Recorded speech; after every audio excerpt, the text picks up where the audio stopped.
All right, here we go. Pictures up. Right, energy, and roll down. Roll it. Down speed. And camera mark. And action. People have been waiting for me for years to play the lead in a martial art film. I had turned down a number in the past because I felt like I owed the martial arts a lot more than what I'd seen out there. I wanted to fuse all the worlds I'd been a part of, the world of acting, the world of martial arts, the world of drama, and some comedy as well. So I felt that Blood and Bone would be the type of vehicle to do that with. Michael Jai White came to me with a script called Blood and Bone. That was about 2 or 3 years ago. Both me and Mike were, martial arts fanatics. We grew up watching martial arts movies ever since we were a kid, and we always wanted to work on a project together. For one of the rare movies where everyone sort of across the board has some connection to fighting. And so there's, I think there's a kind of authenticity in Blood and Bone that you wouldn't necessarily find in another sort of Hollywood film. I've navigated in those worlds for so long. I fight against and train with a lot of the elite fighters in the country and outside of the country as well.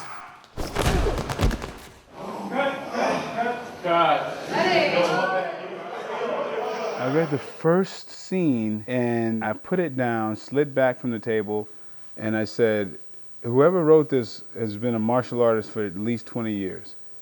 And I was right. Well, I taught karate for 16 years and I was involved in martial arts for 30 years. So yeah, I knew the field really well. The folks who trained in martial arts 20 years ago, they trained when it wasn't a business. There was an ethic and a tradition that has been veered away from in the recent years. We really wanted to make it much more real than what we've been seeing in a lot of martial arts movies of late. The idea of this was to bring it down to a nitty-gritty street situation. You'd look at it and you'd say, yeah, a guy could really do that if he really knew how to fight the way Michael can. It's great to do a fight movie, which is what this is, but at the same time, it's nice to have a very strong story and characters that we thought that actors would be interested in playing. And we're very, very pleased with the result. I always wanted to do a character who was sort of similar to the heroes out of the 60s and 70s, the strong, silent Clint Eastwood, Charles Bronson type of character. But I wanted to do him as a black character. We've seen so many other characters who are like that, but who are, out of the West or something. I wanted to move that idea into the modern times and sort of a modern Western. I play Bone. Bone is a mysterious character in the tradition of Pale Rider and those great Clint Eastwood type of movies of the past. You find more about the character as he moves along.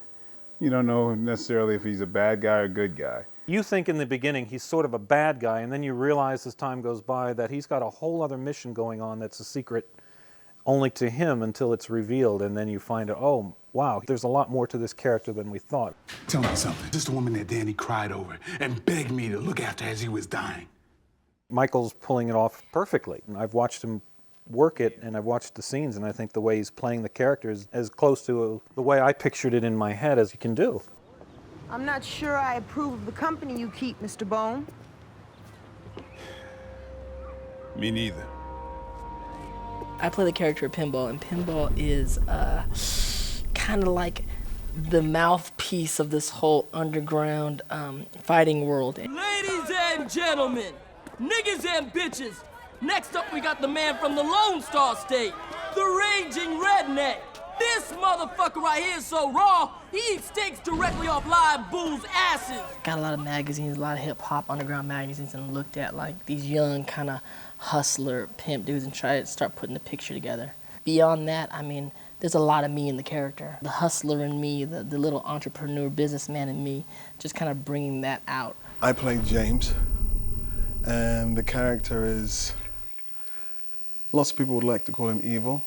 I would call him misunderstood. Here is a man who has dreams and aspirations, and he only understands one way of how to get things, and that's how to take them through force. This character is one of the cruelest men I've ever had to play. He's a complete sociopath, completely amoral, and I wanted to try and experiment playing a character like that. You think I'm that one-sided? I'm that one-sided, oh, Monique. I am hurt. I am hurt. I think bad guys are a lot of fun. You know, as long as each character's layered, you know, and not one-dimensional, I think that's what we're going after. Get the motherfucking dogs away from me, man. Stop. What I tell you about cursing? Remember, profanity is a brutal vice. He that uses it is no gentleman.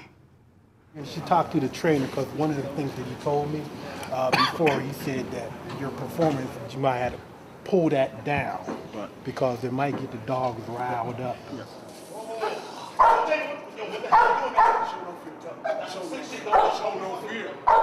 If you want to see an extraordinary martial arts encounter in your backyard, then you come to Frank McVeigh, he's called. That's who I play. He has the best fighters, he has all the access, and he runs it through a sort of rather mysterious and a very rich consortium. Martial arts is limiting. It suggests that the story and the characters are just there to set up the fights. I did a 4-page scene yesterday with Eamonn where not a punch was thrown. All the energy, the action and the drama was in the dialogue.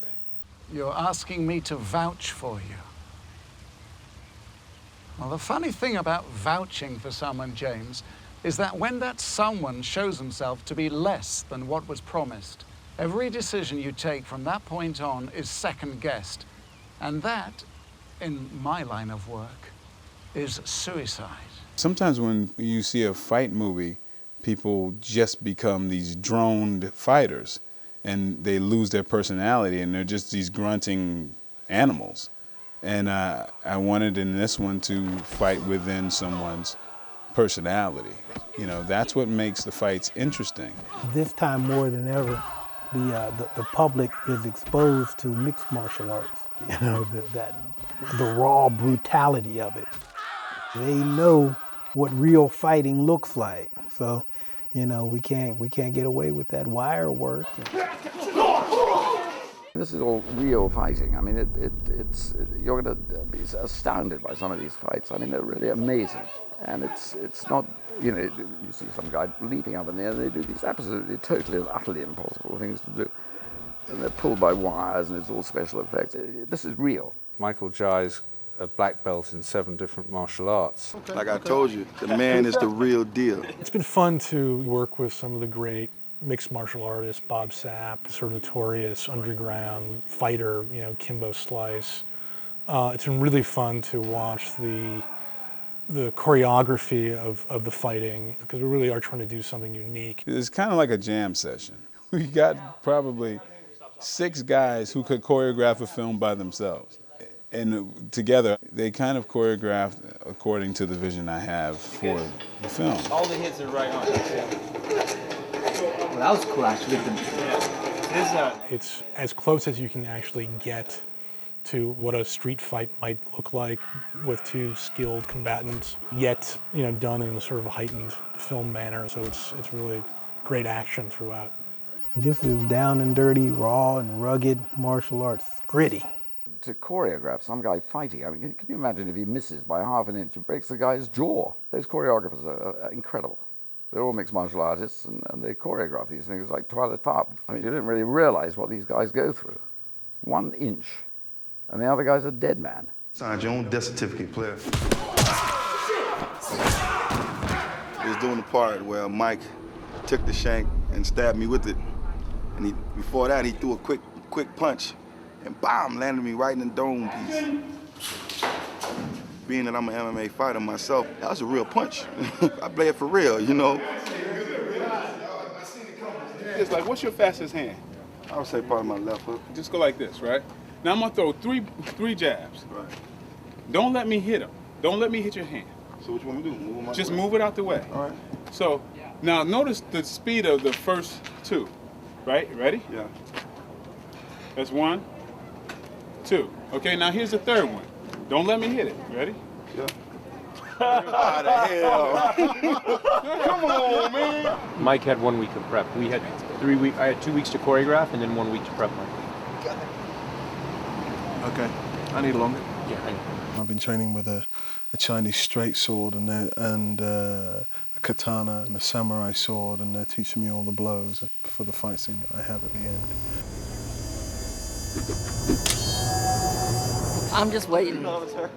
You know, I'll let them handle the first few, and then I come in, and then I handle the real business. There was one day I had to get thrown around by Big Bob Sapp, and that was kind of crazy. Luckily, I had a stunt man to take a lot of the brutal hits, but beyond that, I get to watch mostly and kind of enjoy the whole stunt process. I mean, most movies where you see choreographed fights, the actors are not really fighters, so you have to like shoot it in a way where you're kind of breaking up the fights in very kind of minute steps, and there's never a kind of fluidity to it that I think we're achieving in this film because Michael is so gifted physically. What's great fun is to see Ben working as a director and with the sense of humor that he has, keeping things very light on the set. Like that. It's like that. Yeah. It's like that. It's how we do. Working with Ben, he's just real cool, and when we're working through the scenes, you know, just very open to like which way he wants to go, which way I want to go, and we get to play with a lot. I'm just in a really relaxed environment to really explore and have fun. Just to be kind of in there and being creative and letting it kind of flow and come out and not being so worried that, oh God, it's got to be absolutely right. We just can't go again. That eases the pressure somewhat, so it's fantastic. The DP, Roy Wagner, who has you know, an incredible amount of experience and has educated us in many ways on the making of the film from a cinematography standpoint. Normally I don't operate the camera. I haven't operated the camera for many, many years. And I felt on this one that the camera movement was so much a part of the characters in the story that I needed to be able to be responsive. And so I decided to operate the camera myself. Fight!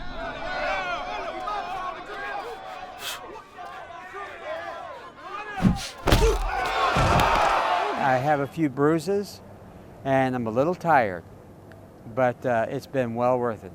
It was Conrad Hall was a very dear friend of mine. He was a director of photography, and he always said, go in with a plan, have lots of ideas and lots of details, and talk with the director from morning to night, but be prepared for the happy accident because you never know where it's going to come from and from whom. And that happened often in this film. We had gang warfare about 5 days ago. We're shooting downtown Los Angeles, so it's a little bit dicey. They called their gang to come down and arm up, which means get their pieces, get their tools.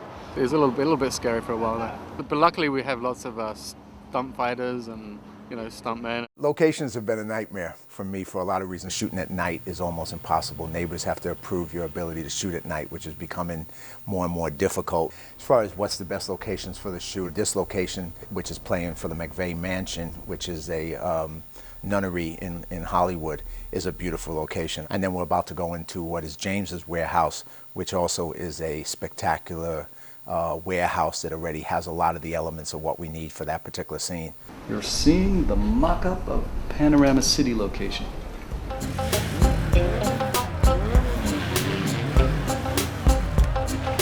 So we have like 40 feet by 32 feet for the fighters to fight in.